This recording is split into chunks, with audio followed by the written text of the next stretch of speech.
अस्सलामुअलैकुम स्टूडेंट्स, कैसे आप सब लोग खैरियत से हैं। आप देख रहे हैं अनलॉक योर नॉलेज बाय ज़ैनी।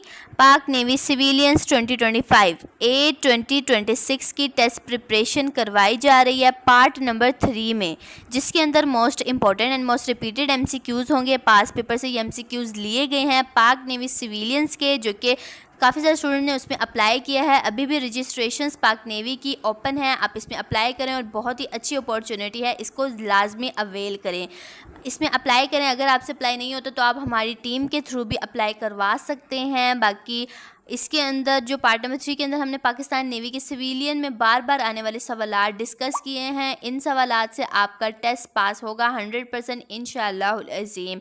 बाकी अगर आपको फिर भी कुछ समझ नहीं आई तो आप हमें कमेंट कर सकते हैं, आपको रिप्लाई दे दिया जाएगा। पार्ट नंबर 3 की फुल वीडियो देखने के लिए आप हमारा चैनल विजिट कर सकते हैं। उसके अलावा वीडियो के नीचे डिस्क्रिप्शन में पार्ट नंबर 3 की फुल वीडियो का लिंक दिया गया, आप उसे जाकर वॉच कर लें। And thank you so much. अल्लाह हाफिज़।